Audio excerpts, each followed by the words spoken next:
Olá, essa é a segunda videoaula de fluência e disfluência. Nela, veremos a caracterização da gagueira.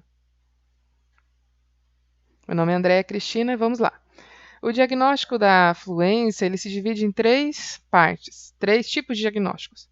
Então, a gagueira, a taquifemia e a taquilalia. A gagueira é caracterizada pelo aumento das disfluências gagas e, geralmente, a diminuição de velocidade de fala. A taquifemia e taquilalia são um aceleramento. A pessoa acaba falando mais rápido. Taque significa acelerado. Quando eu digo eu estou com taquicardia, meu coração está acelerado. Então aqui a velocidade de fala é aumentada. A pessoa quando está com taquifemia, ela tem disfluências gagas em excesso e velocidade de fala acelerada. E na taquilalia apenas a velocidade de fala aumentada. Porém, ainda nos três tipos de diagnóstico, o paciente pode ter tensão corporal associada, alterações na coordenação pneumofonoarticulatória, que é a alteração, dificuldade de coordenar a respiração com a fala, alterações de modulação de voz, movimentos associados, trocas fonológicas e pode passar por um grande estresse emocional relacionado a essa fala. Então, a gagueira ela é considerada um distúrbio ou transtorno da fluência da fala. E ela tem uma classificação, já um código da Classificação Internacional das Doenças, que é o CID F98.5. A pessoa não gagueja porque ela quer. Então, essa dificuldade em falar é devido a uma alteração no cérebro. O cérebro não consegue sinalizar o início e o término do som. E aí ele não vai conseguir gerar esses comandos adequados e faz com que a pessoa tenha as disfluências. Então, o que ocorre é uma interrupção no fluxo verbal, que vai trazer essas vacilações na fala e até mesmo emoções negativas, como medo, embaraço ou irritação à pessoa que está gaguejando. A gagueira afeta todas as raças e classes sociais, tem pessoas que têm a gagueira em todo o mundo, em todos os países.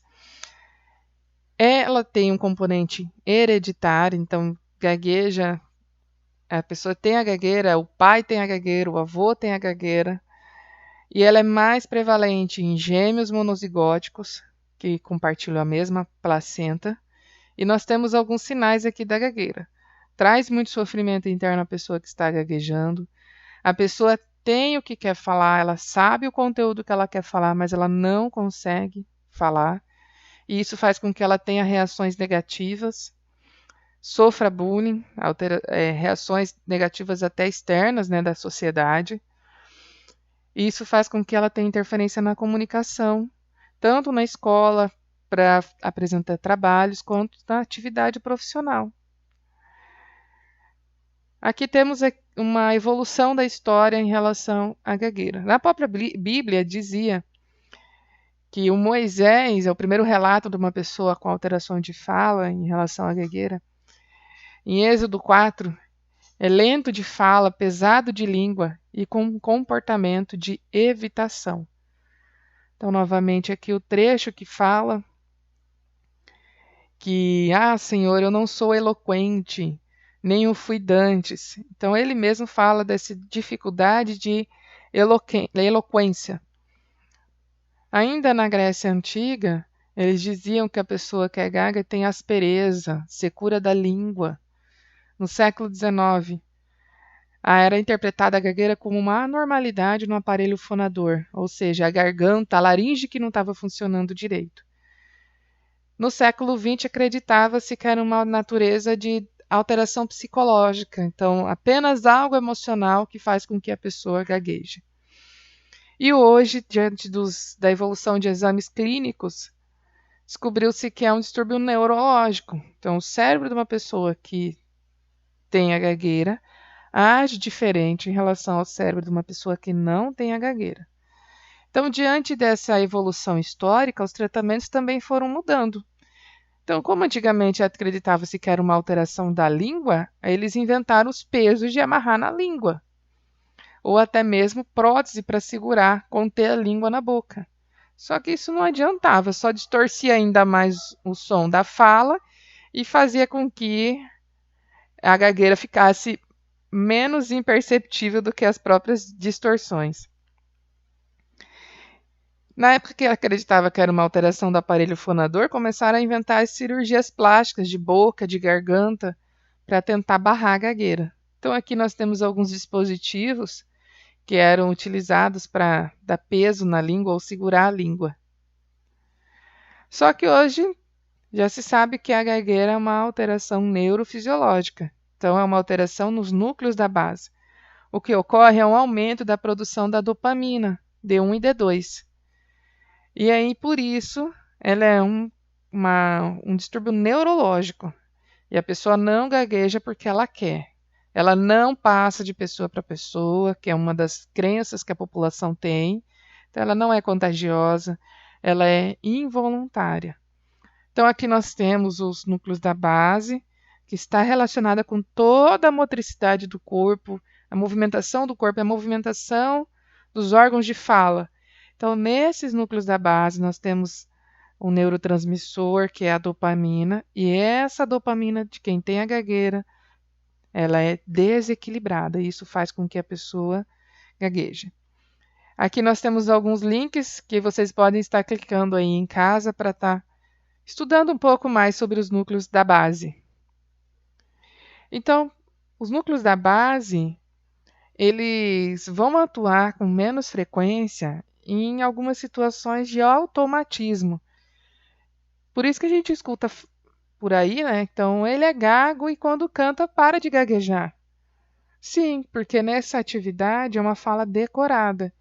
E aí eu não tenho tanto envolvimento do núcleo da base, dos neurotransmissores lá no núcleo da base. Então, quando a pessoa canta, quando ela fala com outro sotaque, de forma silabada, ou quando lê em coro com 2 ou 3 pessoas juntas, ela não costuma gaguejar ou gagueja bem menos do que deveria. Além disso, ele atua menos quando a pessoa está falando com animais, na qual ela geralmente vai usar uma fala decorada: oi, meu amorzinho, oi, meu bichinho. Quando fala com crianças pequenas no diminutivo e também com uma fala já decorada, ou quando a pessoa está falando consigo mesmo. E esse grau da gagueira vai acentuar conforme a pessoa vai ficando mais excitada no momento de euforia ou de alegria, ou quando ela fica muito nervosa. E aí acentua as disfluências. Além disso, uma outra explicação da neurofisiologia. Pessoas que são fluentes, o hemisfério esquerdo ele é mais ativo no momento que eu vou usar a fala e a linguagem.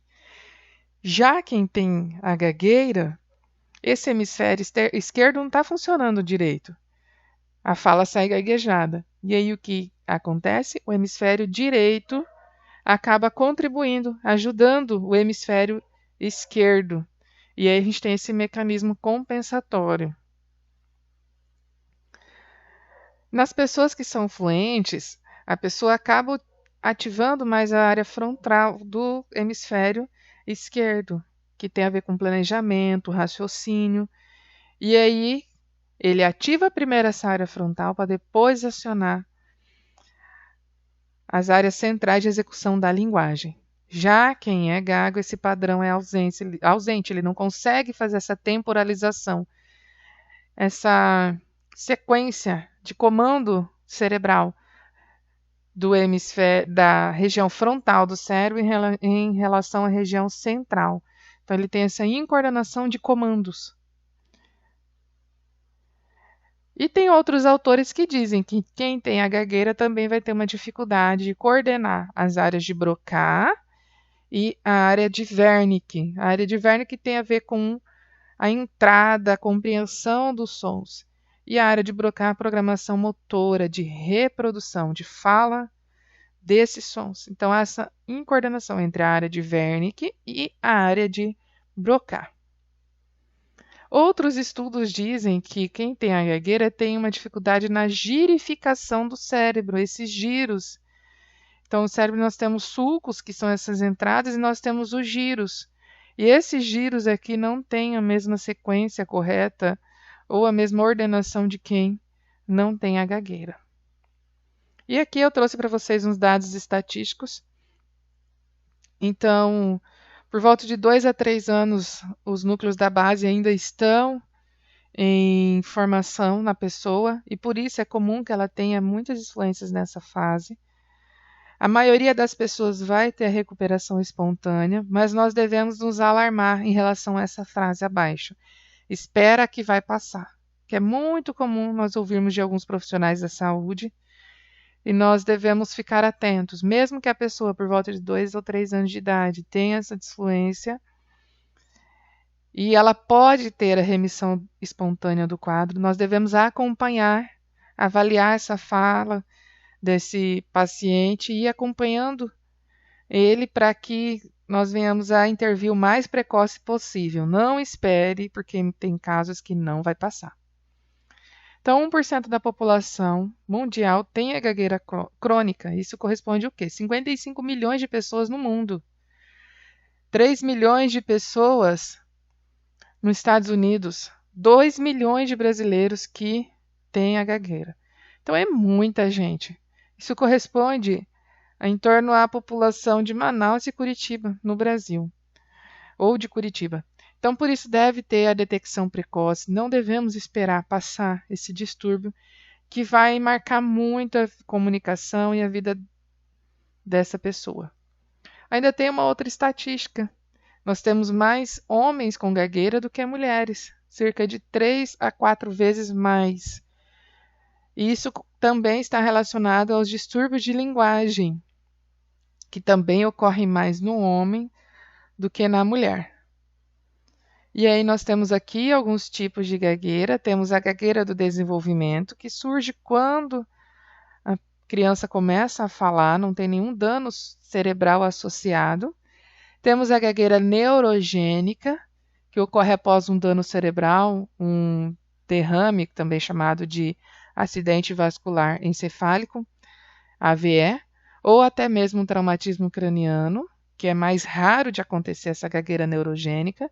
E temos a gagueira psicogênica, apenas e exclusivamente o emocional originou a gagueira, que também é menos comum de acontecer. Ainda nós temos um modelo multicausal, que a gagueira pode ter sido originada de um fator hereditário, então a pessoa teve uma característica de o pai tem a gagueira, a mãe tem a gagueira, por problemas de saúde relacionado, por alguma relação social complicada ou até mesmo um fator emocional abalado. Aí nós temos um vídeo de uma pessoa com gagueira, depois vocês podem estar clicando para ver esse exemplo. E eu gostaria que você fizesse uma análise de fala dessa pessoa com gagueira. E por fim, tem um texto de apoio aí no portal. Eu gostaria que você lesse esse texto de apoio e fizesse um mapa mental e adicionasse aí na plataforma. Um abraço para todos, até a próxima videoaula.